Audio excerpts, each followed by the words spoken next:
దేవేంద్రరావు. నేను రిటైర్డ్ పీఈటీని. నా వయసు 85 సంవత్సరాలు. నేను పాలూరి యుగంధరు అతని భార్యకు 6 లక్షల రూపాయలు నేను అప్పు ఇచ్చినాను. ఇంతవరకు ఆ అప్పు నాకు తీర్చలేదు. తీర్చకపోగా నేను అప్పు డబ్బులు ఇవ్వమని అడుగుతుంటే అతను కావాలని ఒక పథకం ప్రకారంగా ఇంటికి రండి ఇస్తానని చెప్పి ఇంటికి పిలిచి నా మనవరాలు వయసు ఉన్నటువంటి వాళ్ళ అమ్మాయిని ఎగదోసి నా దగ్గరికి పంపించి నేను ఏదో అమ్మాయిని చేశానని చెప్పని నా మీద అభియోగం చేసి నన్ను అల్లరి చేసి పేపర్కి టీవీకి ఇచ్చి ఊరు వాడలా నన్ను అల్లరి చేసి బ్లాక్మెయిల్ చేసి 30,000 ఇస్తావా, 20,000 ఇస్తావా, 10,000 ఇస్తావా అని చెప్పని నన్ను రోజుకి మానసిక క్షోభకు గురి చేస్తున్నాడు. ఇది నిజానంగా పోలీస్ స్టేషన్లో రిపోర్ట్ ఇచ్చాడు ఆయన. నన్ను కూడా పోలీసు వాళ్ళు పిలిచాడు కానీ నేను ఇదే సమాధానం వాళ్ళకి అందించినాను. అది కేసు నడుస్తూ ఉంది పోలీస్ స్టేషన్లో. అయినా ఇవాళకి కూడా వాళ్ళు నా మీద కక్ష కట్టి అతనికి తోడుగా ఫణికుమార్ శర్మ అనేటువంటి లాయరు నాకు ఫోన్ చేసి పదే మాస్టారు మీరు కానీ డబ్బులు ఇచ్చి సర్దుబాటు చేసుకోకపోతే ఈ కేసుని నేను రకరకాలుగా తీసుకెళ్ళిపోయి మిమ్మల్ని చిత్రహింసలకు గురి చేస్తాను, అల్లరి పాలు చేసేస్తాను, మీకున్న పరువుని మంట కలిపేస్తాను అని చెప్పని నన్ను రోజుకి నిద్ర లేకుండా నన్ను చంపేస్తున్నాడు. నాకు నేను ఈ బాధలు పడలేక ఆత్మహత్య చేసుకుందాం అనుకుంటున్నాను. నా భార్య 75 సంవత్సరాలు, ఆమె రోగిష్టు పేషెంట్, ఆమె కూర్చుంటే లెగలేదు, లెగిస్తే కూర్చోలేదు. ఇలాంటి బాధల్లో నేనుంటే నన్ను ఇంకా చిత్రహింసలు పెట్టి నన్ను నాశనం చేయాలని కుట్రతో నన్ను ఈ రకంగా బాధ పెడుతున్నారండి. న్యాయం ధర్మం ఏదన్నా ఉంటే పోలీస్ స్టేషన్లో జరుగుతుంది లేదా కోర్టులో జరుగుతుంది, కానీ ఈ రకంగా నన్ను అన్యాయం చేసి అక్రమంగా నన్ను హింస పెట్టి వాళ్ళు సాధించేది ఏంటండి? ఇది న్యాయమా? ఇది ధర్మమా? మీరే ఆలోచించండి. నన్ను అన్పాపులర్ చేసేసాన్ని మచిలీపట్నం నేను ఎంతో పేరు తెచ్చుకుని మంచి పేరుతో నేను ఉద్యోగం చేసి రిటైర్ అయి ఉన్నానండి. నా దగ్గర నోట్ల పత్రాలు కూడా నా దగ్గర పెట్టుకుని ఇచ్చాడండి. ఇంతవరకు నోట్లు కూడా నా దగ్గర ఇట్లాగా ఉన్నాయి. నేను కోర్టుకు కూడా వేయలేదండి. అంత ఇచ్చారు? 6 లక్షల రూపాయలు ఇచ్చానండి అతనికి నేను. ఎవరికి? పాలూరు యుగంధర్కి, సంజయ్కి అతని భార్య. ఇవి నోట్లు కూడా ఇలా నా దగ్గరే ఉన్నాయండి. చెప్పులు ఇచ్చారు, నోట్లు ఇచ్చారు నాకు.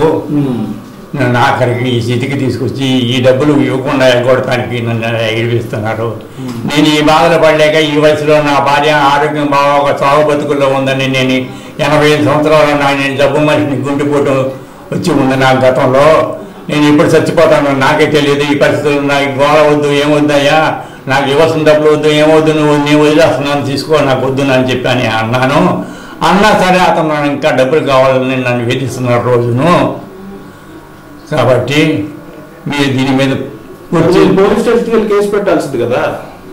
నేను పోలీసు వారు నన్ను పిలిచినప్పుడు మొత్తం నేను చెప్పా కదండి, నాకు ఇలా జరిగింది అని చెప్పాను కదండి. నేనేం అప్పుడు కూడా మీరు పసిపాపతో మీరు అసభ్యంగా ప్రవర్తించారని చెప్పేసి కేసు నమోదైంది కదండి. కేసు నమోదైనట్టు నాకు తెలియదు కదండి. కేసు నమోదైనట్టు కూడా నాకు సిఐ గారు చెప్పారండి, ఇట్లా కేసు పెట్టారండి మీ మీద ఈ రకంగా అని చెప్పాను సిఐ గారు చెప్తే నేను సిఐ గారికి ఈ విషయాలన్నీ కూడా చెప్పానండి. చెప్పిన తర్వాత ఆయన నా విషయాలన్నీ పరిగణలోకి తీసుకుని నేను సరే విచారించి నేను ఎంక్వైరీ చేసి మీ ఏది న్యాయం అయితే చేస్తాను, ఏది న్యాయం అయితే అదే చేస్తానండి అని చెప్పాను. ఆయన చెప్పారు. మరి లాయర్ గారి సంగతి ఏంటంటే? ఈ లాయర్ గారు నన్ను ఇవాళకి కూడా రోజు పీడిస్తున్నాడండి, ప్రతిరోజు పీడిస్తున్నాడు. మళ్ళీ ఇవాళంట మహిళా మండలాన్ని పిలిచి ర్యాలీ పెట్టిస్తానంటే బందర్లో. ఇప్పటికే పేపర్లన్నింటిలో వేయించాడు, టీవీలో చెప్పించాడు, ఎన్ని రకాలుగా నాకు డ్యామేజ్ చేయాలో అన్ని రకాలుగా డ్యామేజ్ చేశాడు. మళ్ళీ ఇప్పుడు ఇంకా మళ్ళీ మహిళా మండలాన్ని తీసుకొచ్చి చేద్దామని చూస్తున్నానండి. కేవలం ఇతను డబ్బులు. పాపతో మీరు ఎటువంటి అసభ్యకరమైన కార్యక్రమం? నేను ఏ రకమైన అసభ్య కార్యక్రమాలకి పాల్పడలేదండి. దేవుడు సాక్షిగా మీరు వీడియోలో నేను చేతులు పుచ్చుకున్నాను తప్ప పాప ఏం చదువుతున్నావు, ఏంటమ్మా నువ్వు 10th క్లాస్ పాస్ అయ్యావు కదా, నీకు ఎన్ని వచ్చినాయి మాట్లాడంటే 481 వచ్చినాయి అని చెప్పిందండి. మరి ఏం చేస్తామండి, ఇంటర్నెట్ చదువుతాం అంటే చదువుతానండి, ఆర్కేలో నాకు సీటు ఇస్తా అన్నారండి. బాగా చదువుకోవమ్మా, చదువు లేకపోతే ఆడపిల్లకి ఈ రోజులు రక్షణ లేదమ్మా, మంచి ఉద్యోగం వస్తుంది చదువుకుంటే నీకు అని చెప్పానండి. అంతేగాని నేను ఏ రకంగా అసభ్యంగా ప్రవర్తించలేదని. ఆ పిల్లలతో అడిగినా కూడా మీకు ఇదే సమాధానం చెప్పుద్దండి ఆ అమ్మాయి కూడా. ఆ అమ్మాయిని వాళ్ళ తల్లిదండ్రులను అంతా ఇండికేట్ చేసిన పాప మా పిల్ల ఆయనకే కట్టుబడి ఉందండి. ఆ పిల్ల కూడా. మీకు ఏం న్యాయం చేయాలంటారు? ఏమండి మీకు ఏం న్యాయం జరగాలంటారు? నేను చేయని నేరం కదండి ఇది. నేను చేయని నేరానికి 85 సంవత్సరాల వయసులో నన్ను కావాలని ఇరికించి నాకు నిద్రాహారాలు లేకుండా నా భార్యకి రోగిష్టి మనిషికి అన్ని చూసుకుంటాక నాకు వీళ్ళు లేకుండా నాకు మనశ్శాంతి లేకుండా చేస్తున్నారు. నా భార్య ఇవాళ ఏమవుతున్నా సాగు బతుకులో ఉంది కదండి. నేను ఆ మాట కూడా నేను పోలీసు వారికి తెలియజేశానండి. కాబట్టి నాకు ఏది న్యాయం అనుకుంటే ఆ న్యాయం చేయండి మీరు. నేను నాకు న్యాయబద్ధంగా నీతిబద్ధంగా నాకు ఏ శిక్ష వేసినా నేను అనుభవించడానికి సిద్ధంగా ఉన్నానండి. నేను దేవుణ్ణి నమ్ముకున్నాను. నాకు అన్యాయం జరిగితే నాకు న్యాయం జరిగే వరకు నా వంతు పోరాటం నేను చేస్తాను. నాకు ఓపిక నశించినప్పుడు నేను చచ్చిపోతాను. ఇంకా నేను బతికి కూడా ఇంత అవమానపడి బంధంలోని ఇంత మంచి పేరు సంపాదించుకుని ఇవాళ నేను ఇట్లా అవమాన పాలైపోయిన తర్వాత ఎందుకు బతకాలనిపిస్తుంది.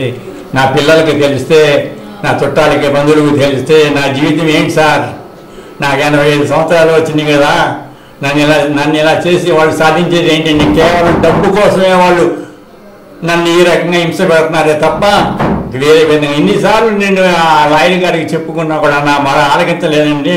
నన్ను కావాలని చెప్పని ఇలా చేస్తున్నారండి.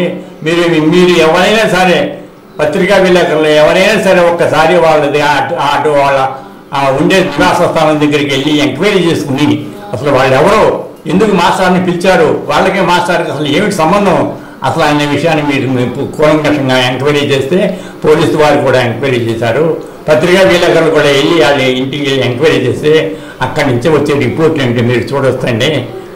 మీకు అన్నీ మీకే తెలుస్తాయండి ఎవరిది న్యాయమో ఎవరిది అన్యాయం. ఇది కుట్రండి. కుట్రకి నన్ను బలి చేశారండి. 85 సంవత్సరాల కుట్రకి నన్ను బలి చేశారండి. నా వల్ల ఎంతో సహాయం పొంది ఎప్పుడు బియ్యం లేకపోయినా ఎప్పుడు అన్నం లేకపోయినా నన్ను వచ్చి అయ్యా బాబు అని నా కాళ్ళ మీద పడితే నేను ఎన్నోసార్లు నేను వాళ్ళకి డబ్బులు ఇచ్చానండి. పాలోడి అందరికీ మానవతా దృక్పథంతో నేనేంటో నా స్థితి ఏంటో అందరికీ తెలుసండి. అందరికీ తెలుసు. నేను ఎంతమందికి సహాయం చేశాను, ప్రతి వాడికి నేను నా వద్దు సహాయం చేశాను తప్ప ఎవరికి నేను అపకారం చేయలే, అన్యాయం చేయలే. ఇది 100కి 100 నిజమండి. మీరు ఈ ఎంక్వైరీ చెప్పిన మాట ఏ మాట ఒక్క మాట తప్పైనా సరే నన్ను మీరు ఏ శిక్ష వేసే ఆ శిక్షకి నేను అనుభవిస్తా సిద్ధంగా ఉన్నానండి. దీంట్లో ఒక్క పొరపాటు కానీ ఒక తప్పు కానీ ఒక అబద్ధం కానీ లేదండి. నిండు హృదయంతో మనస్సాక్షిగా చెప్తున్నానండి. నేను దయచేసి ఇకైనా నన్ను అల్లరి చేయొద్దండి. నేను ఇంకా బతికేదే 1-2 సంవత్సరాలు. ఎందుకంటే నా మీద కక్ష కడతాను. నా వయసు 85 సంవత్సరాలు కదా. ఇంకా నేను ఈ ఏజ్లో నేనేం చేయగలనండి? నేను కృష్ణారామ అంటే బతుకుతుంటే ఏమండి ఫణికుమార్ గారు ఫణికుమార్ గారికి నేను ప్రాధాయపడి నేను చెప్పానండి, నా పరిస్థితి ఇలా ఉందండి, నన్ను మీరు వేధించకండి, నన్ను మీరు టార్చర్ పెట్టొద్దండి, నేను బతకలేనండి, నేను నా పరిస్థితి అసలే నాకు ఆరోగ్యం బాగోలేదు, నేను హార్ట్ పేషెంట్ అండి అని చెప్పినా కూడా కుదరదు. డబ్బు కావాలి, డబ్బు ఇస్తేనే మేము కేసు విత్డ్రా చేసుకుంటాం, లేకపోతే లేదు. ఎంత డిమాండ్ చేస్తారండి? ఏమండి ఎంత డిమాండ్ చేస్తున్నారు? డబ్బులు ఎంత అడుగుతున్నారు? ఆఖరికి 7.5 లక్షలు అడుగుతున్నారండి. మీరు ఇచ్చిన 6 లక్షలు కాకుండా 7.5 లక్షలు ఇస్తే కేసు విత్డ్రా చేసుకుంటాం అంటున్నారు. ఓకే సరే. నమస్తే ఫ్రెండ్స్, నేను మీ రూపిణ్ణి. మీ అందరూ చాణక్య ఛానల్లో వీడియోస్ చూస్తున్నారు కానీ వాటికి లైక్ చేయట్లేదు అండ్ సబ్స్క్రైబ్ చేయడం మర్చిపోతున్నారు. మీరు కనుక చాణక్య ఛానల్కి సబ్స్క్రైబ్ చేస్తే మాకు ఇంకా మంచి వీడియోస్ని న్యూసెస్ని చేయడానికి మాకు మోటివేషన్ ఉంటుంది. Thank you and don't forget to subscribe Chanakya channel.